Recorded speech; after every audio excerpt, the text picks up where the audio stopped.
Berdasarkan laporan Kementerian Keuangan, sumbangan industri sawit terhadap APBN 2023 menjadi sumbangan kedua terbesar setelah batu bara dengan capaian 88,7 triliun rupiah. Dari pungutan pajak saja, sawit menyumbang 50,2 triliun rupiah. Sementara dari pendapatan negara bukan pajak atau PNBP, juga Badan Layanan Umum atau BLU, negara mendapatkan dana sebesar 32,4 triliun rupiah.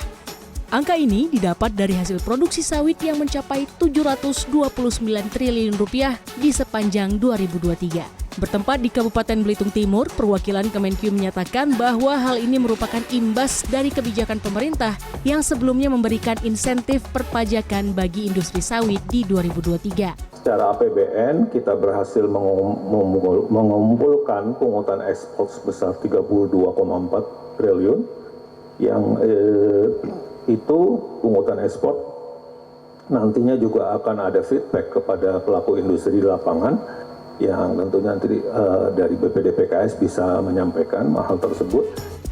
Menurut catatan GAPKI atau Gabungan Pengusaha Kelapa Sawit Indonesia, ekspor minyak sawit atau CPO pada 2023 cenderung meningkat dibandingkan 2020 hingga 2022 atau pada saat pandemi. Namun pada 2024 ini ekspor sawit stagnan. Salah satu penyebabnya adalah munculnya minyak nabati dari biji bunga matahari yang harganya lebih murah. Sawit ini sekarang penghasil devisa terbesar kedua setelah batu bara.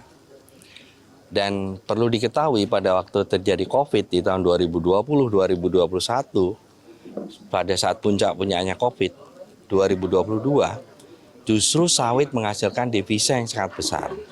Alhamdulillah pada waktu COVID tidak ada PHK. Justru kita menambah tenaga kerja. Terlambatnya proses peremajaan sawit rakyat juga cukup berpengaruh. Saat ini, Kemenko Perekonomian berencana menaikkan dana hibah peremajaan sawit dari 30 juta menjadi 60 juta per hektar. Tujuannya agar masyarakat mau mengganti pohon sawitnya dengan tanaman sawit baru. Belitung Timur merupakan salah satu daerah di Indonesia saat ini yang tengah menggenjot industri kelapa sawitnya.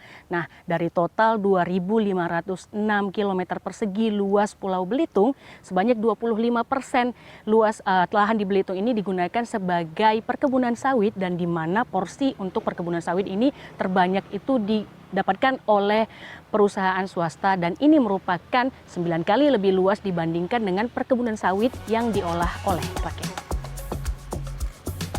Bangka Belitung diketahui identik dengan aktivitas tambang timah. Bupati Kabupaten Belitung Timur Burhanuddin menyatakan perekonomian warga Belitung mulai bergeser dari penambang timah ke usaha kebun sawit. Memanfaatkan perkarangan rumah untuk perekonomian masyarakat. Nah, salah satunya sawit. Jadi dengan tanaman 20 batang sawit itu mereka sudah bisa menghasilkan uang 1 juta 2 juta. Jadi saya pikir untuk ekonomi kita insya Allah ke depan akan kita kejut lagi dari sektor perkebunan sawit. Salah satu perusahaan sawit di Belitung Timur dapat menghasilkan CPO hingga 4 ton per bulannya. Selain menghasilkan pundi-pundi dari CPO, limbah kelapa sawit mereka juga diolah menjadi berbagai hal seperti listrik dari energi terbarukan biogas. Mereka juga menjadi penghasil listrik tenaga biogas pertama di Indonesia yang menjual listrik ke PLN. 1 ton limbah cair sawit dapat menghasilkan 105 kWh listrik. Menurut manajer operasi, perusahaan ini dapat menghasilkan lebih dari 50.000 kWh listrik per harinya. Listrik yang mereka hasilkan sudah dialirkan ke 3 kecamatan di Kabupaten Belitung Timur. Jika biogas ini dimaksimalkan, maka dapat mengurangi ketergantungan PLN terhadap batu bara sebagai sumber utama energi listrik Indonesia. Masih ada produk lain seperti cangkang kernel dan tandan sawit kosong. Cangkang kernel bisa digunakan untuk bahan bakar aktivitas pabrik, sementara tandan sawit kosong bisa diolah hingga menjadi kompos tanaman. Secara angka, sawit memang memberikan dampak bagi APBN Indonesia. Namun, tidak dipungkiri bahwa pengolahan yang salah dapat menimbulkan ancaman kerusakan alam.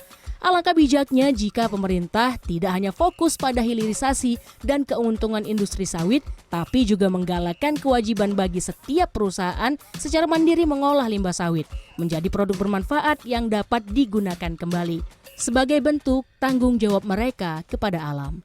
Suci Bancin, Maria Oktoba, Kabupaten Belitung Timur, Bangka Belitung.